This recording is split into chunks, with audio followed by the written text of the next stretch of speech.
വീഡിയോയിലേക്ക് എല്ലാവർക്കും സ്വാഗതം. നമ്മളിന്ന് പറയാൻ പോണത് ഒരു മംഗലശ്ശേരി നീലകണ്ഠൻ്റെ കഥയാണ്. എന്ന് വിചാരിച്ചതിൽ ത്രില്ലിങ്ങും കാര്യങ്ങളൊന്നും ഇല്ല കേട്ടോ. എന്താണെന്ന് വെച്ചിട്ടുണ്ടെങ്കിൽ ചെറുപ്പം മുതൽ താൻ തോന്നിയായി പൈസയുടെ ധാരാളിത്തം കൊണ്ട് അച്ഛനും അമ്മയ്ക്കും ഒരുപാട് സാമ്പത്തികമുണ്ട്. അതുകൊണ്ട് മകൻ വഴിതെറ്റി പോകണം. മകൻ വഴിതെറ്റി പോകാന്ന് പറഞ്ഞു കഴിഞ്ഞാൽ അവന് പരിപാടി ചെയ്യണം. അതിന് പരിപാടി ചെയ്യാനായിട്ട് അവൻ ചിലപ്പോൾ അടുത്ത വീട്ടിലാവും കയറുക, മറ്റേ വീട്ടിലാവും കയറുക. എവിടെയൊക്കെ നുഴഞ്ഞ് കയറാൻ പറ്റും അവിടെയൊക്കെ കയറി മൂപ്പർക്ക് പൂശല പണി. അങ്ങനെ മൂപ്പർക്ക് ഈ ഒരു പൂശൻ്റെ ഒരു കാര്യം, ഈ പരിപാടിയുടെ കാര്യം കണ്ട് തലയ്ക്ക് കയറി കഴിഞ്ഞ് കഴിഞ്ഞാൽ എത്ര കാശ് ചിലവാക്കി മൂപ്പര് കയറി പരിപാടി ചെയ്യും. ഇനിയിപ്പോൾ ഇവിടെ പരിപാടി ചെയ്യാൻ പറ്റില്ലെങ്കിൽ കാശ് കൊടുത്തെങ്കിലും മൂപ്പര് പോയി വല്ല വേശ്യാലയത്തിലെയും മൂപ്പര് പോയി മൂപ്പരെ കാര്യം സാധിക്കും. അത്രയും പോലും മൂപ്പർക്ക് ഈ ആഗ്രഹം വന്ന മൂപ്പര് ഒരിക്കലും കൈപ്പണി ചെയ്യില്ല. കൈപ്പണി ചെയ്യാൻ മൂപ്പർക്ക് ഇഷ്ടമല്ല. ആഗ്രഹം വന്നാൽ മൂപ്പർക്ക് പെണ്ണിനെ കിട്ടണം. അതിന് എന്ത് കാര്യവും ചെയ്യും. അപ്പോൾ ഇത് എല്ലാ പെണ്ണുങ്ങളും സമ്മതിച്ചൊന്നും വരില്ല. അങ്ങനെ ചില കേസുകളും കാര്യങ്ങളൊക്കെ ഉണ്ടാവും. അതൊക്കെ എന്തുണ്ടാവും, അച്ഛൻ കാശ് കൊടുത്ത് ഒതുക്കും. അപ്പോൾ ഇവനെങ്ങനെ വിട്ടാൽ ശരിയാവില്ല. നമ്മുടെ സമ്പാദ്യം മുഴുവൻ വല്ല പെണ്ണുങ്ങൾക്ക് ദാനം കൊടുക്കേണ്ട വരും. അപ്പോൾ അതുകൊണ്ട് ഇവൻ എത്രയും പെട്ടെന്ന് കല്യാണം കഴിപ്പിക്കുക എന്നാണ് വിചാരിച്ച്.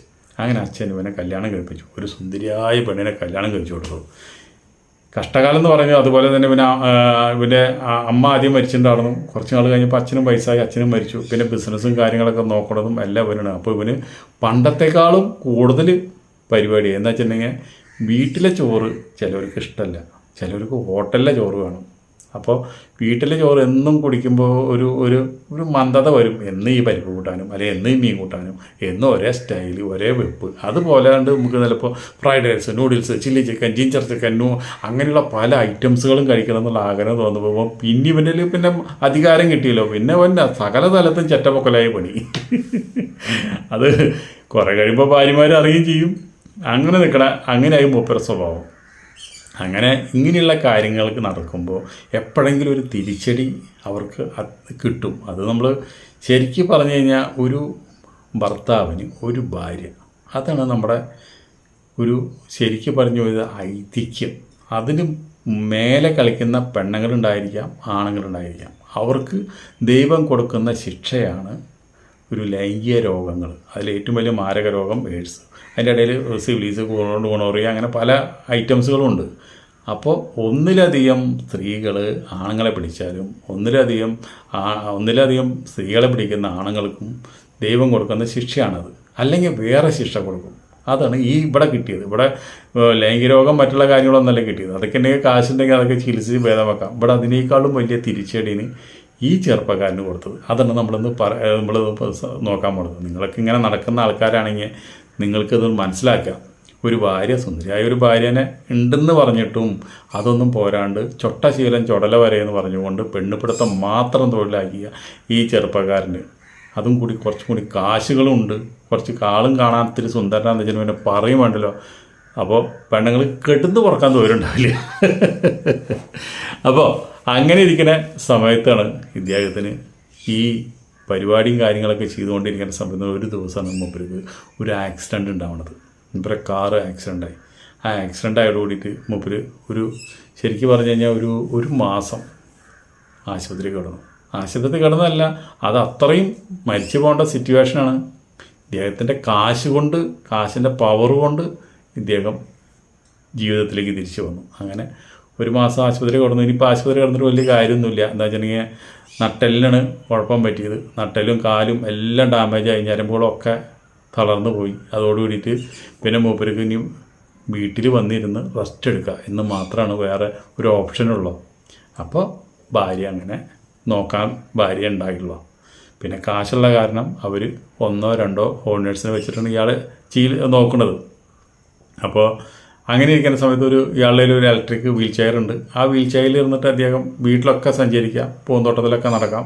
പക്ഷേ ബെഡിൽ കയറി കിടക്കണമെങ്കിലും അവിടെ നിന്നെടുത്ത് വീൽ ചെയറിൽ വെക്കണമെങ്കിലും ഒരാളുടെ പരസഹായം ഇല്ലാണ്ട് ഒന്നും നടക്കില്ല. ഭാര്യ ആണെന്ന് വെച്ചിട്ടുണ്ടെങ്കിലോ ഈ ശരിക്കും നല്ല പ്രായം വരുമ്പോൾ ഇയാൾ മുഴുവൻ വീട്ടിൽ വെടിവെപ്പ് കുറവായ കാരണം, നാട്ടിൽ മുഴുവൻ നടന്ന പരിപാടിയായ കാരണം വീട്ടിലെ പരിപാടി ഇയാൾ മറക്കാറ പതിവ്. ഭാര്യയ്ക്കാന്ന് വെച്ചിട്ടുണ്ടെങ്കിൽ ഈ നല്ലൊരു സമയം വന്നപ്പോൾ ഇയാൾ കെടുപ്പുമായി. അപ്പോൾ അങ്ങനെ നല്ല ചികിത്സ ചെയ്തൊരു ചെറിയൊരു ഇമ്പ്രൂവ്മെൻ്റ് എന്ന് പറഞ്ഞാലും കുറച്ച് കഴിയുമ്പോൾ വീണ്ടും മോശമാവും. അങ്ങനെയാണ് ആ സ്ഥിതി ഇയാളെ കൊണ്ടുപോകുന്നത്. അപ്പോൾ ഇയാളെ നോക്കാനായിട്ട് 2 സ്ത്രീകളായിട്ടുള്ള ഹോം നേഴ്സ്, അതുപോലെ 2 പുരുഷന്മാരായിട്ടുള്ള ഹോം നേഴ്സ്. പൈസ ഇഷ്ടം പോലെ ഉണ്ടല്ലോ. അതുപോലെ തന്നെ ഡോക്ടർമാരായ വെളിപ്പുറത്ത് ഡോക്ടർമാർ, അങ്ങനെ എല്ലാ സൗകര്യങ്ങളും കൂടിയാണ് ആൾ നിൽക്കുന്നത്. അപ്പോൾ ഭാര്യ സഹായിക്കുന്നുണ്ട്. അങ്ങനെ നിൽക്കുന്ന സമയത്താണ് ഇദ്ദേഹത്തിന് ഒരു കാഴ്ച കാണേണ്ടി വന്നത്. എന്താ വെച്ചിട്ടുണ്ടെങ്കിൽ അതിൽ അവിടെ വന്ന മെയിൻ ഒരു ആണ് ഹോം നേഴ്സായിട്ടുണ്ട്. അയാളും ഇയാളുടെ ഭാര്യയായിട്ട് ബന്ധപ്പെടുന്നത് കണ്ടു. ഇത് കണ്ടപ്പോൾ ഇയാൾക്ക് ഭയങ്കര വിഷമമായി. ഇയാൾക്കൊന്നും ചെയ്യാൻ കഴിയുന്നില്ല. ഇയാൾ ഈ തിക്കും തിരക്കിൻ്റെ ഇടയിൽ ഇങ്ങനെ ഓട്ടം കാര്യങ്ങളൊക്കെ ഉള്ള സമയത്ത് ഇയാൾ ശരിക്കും പറഞ്ഞാൽ ഇയാൾക്ക് കുട്ടികളും ഉണ്ടായില്ല. കാരണം എന്താ വെച്ചിട്ടുണ്ടെങ്കിൽ ബന്ധപ്പെട്ടാലല്ലേ, ഒരു സ്നേഹിച്ചൊക്കെ എന്നും ഇടയ്ക്കിടയ്ക്ക് ബന്ധപ്പെട്ടാലേ കുട്ടികളുണ്ടാവും. കുട്ടികളും ഉണ്ടായില്ല. കുട്ടികളൊക്കെ പിന്നെ ഉണ്ടാക്കാമല്ലോ എന്ന് വിചാരിച്ചിട്ട് ഇയാൾ മറ്റുള്ള പെണ്ണുങ്ങൾക്ക് ഇഷ്ടം പോലെ കുട്ടികളെ ഉണ്ടാക്കി കൊടുക്കാൻ നടന്ന കാര്യം വീട്ടിൽ കുട്ടികളുണ്ടായില്ല. അപ്പോൾ എന്തെന്ന് വെച്ചിട്ടുണ്ടെങ്കിൽ ഈ സ്ത്രീ ഈ 2 ഓണേഴ്സ് ആണുങ്ങളുണ്ട്, ഈ 2 ഓണേഴ്സ് ആണുങ്ങളായിട്ടും ബന്ധപ്പെടുന്നത് ഇയാൾ കാണേണ്ടി വരികയാണ്. അപ്പോൾ ഇയാൾ എന്താ വെച്ചിട്ടുണ്ടെങ്കിൽ ഈ 2 ഓണേഴ്സിനെയും മാറ്റിയിട്ട് പറഞ്ഞു, ഇവിടെ ഇനി ആണുങ്ങളായിട്ടുള്ള ഓണേഴ്സുകൾ വേണ്ട എന്ന് പറഞ്ഞിട്ട് ആ ഓണേഴ്സിനെ മാറ്റിയിട്ട് പെണ്ണുങ്ങളാക്കി. അപ്പം 4 ഓണേഴ്സ് പെണ്ണുങ്ങളും മാത്രമായി. അപ്പോൾ പിന്നെ അവിടെ പിടിച്ച പരിപാടി ഇവൾ ചെയ്യില്ലല്ലോ എന്ന് വിചാരിച്ചിട്ട് അപ്പോൾ എന്തുണ്ടായെന്ന് വെച്ചിട്ടുണ്ടെങ്കിൽ പിന്നെ ഇയാൾക്ക് കാണേണ്ട വന്നതെന്ന് വെച്ചിട്ടുണ്ടെങ്കിൽ ഇതൊരു ഓണേഴ്സായിട്ട് വന്നുള്ള ഒരു പെണ്ണും ഇയാളുടെ ഭാര്യയും തമ്മിൽ പരിപാടിയിൽ നിന്ന് ഇയാൾക്ക് കാണേണ്ടി വന്നു. അപ്പോൾ ഇയാൾ മനസ്സിലാക്കി എന്താണ്, നമ്മൾ ആവുന്ന കാലം ഇതുപോലെ പല ചെറ്റകളും പൊക്കാൻ പോയിട്ട് നമുക്ക് ഇതൊക്കെ കണ്ട് സഹിച്ച് ഒരക്ഷരം മിണ്ടാൻ പറ്റാതെ ശരീരം നനക്കാൻ പറ്റാതെ ഭാര്യയ്ക്കൊന്ന് പരിപാടി ചെയ്ത് കൊടുക്കണമെന്ന് ഒരുപാട് ആഗ്രഹം അയാൾക്ക് ഇപ്പോഴാണ് വന്നത്.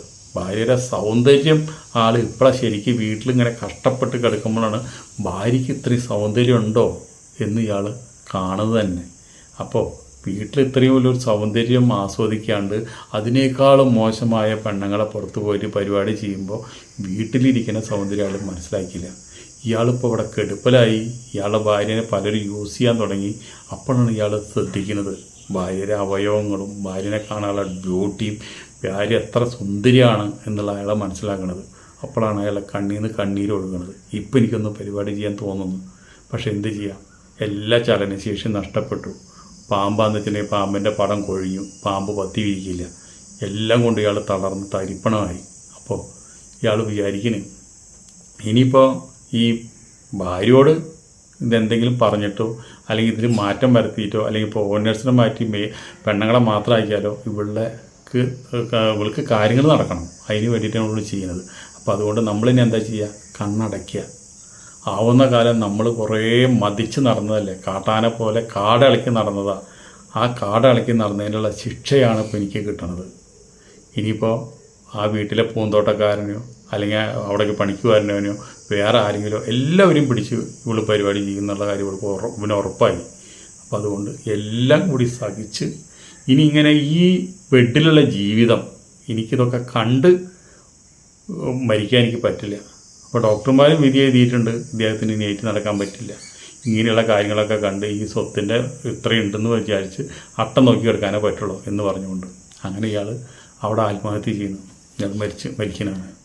അപ്പോൾ പിന്നെ ഇനിയിപ്പോൾ ഇയാൾ മരിച്ചു കഴിഞ്ഞാൽ പിന്നെ ഇയാൾ എന്താ വെച്ചിട്ടുണ്ടെങ്കിൽ ഇയാളുടെ ശല്യങ്ങൾ ഒഴിച്ചു കൊടുക്കണം ഭാര്യയ്ക്ക്. ഇയാൾ ചെയ്തതിൻ്റെ പ്രായശ്ചിത്തമാണ് അത്. ഇത്രയും സ്വത്തുകളുണ്ടായിട്ട് എന്താ കാര്യം? ദൈവം ഒരു വിധി വെച്ചിട്ടുണ്ടെങ്കിൽ നമ്മൾ എന്തൊക്കെ തെറ്റുകൾ ചെയ്താലും അതിനുള്ള ശിക്ഷ ഈ ഭൂമിയിൽ തന്നെ നമുക്ക് തരും. അയാളുടെ ഏറ്റവും വലിയ ഉദാഹരണമാണ് ഈ കഥ. ഓക്കെ, അടുത്ത വീഡിയോയിൽ നമുക്ക് വീണ്ടും കാണാം. അതുവരെ നിങ്ങൾക്ക് എല്ലാവർക്കും നന്ദി, നമസ്കാരം.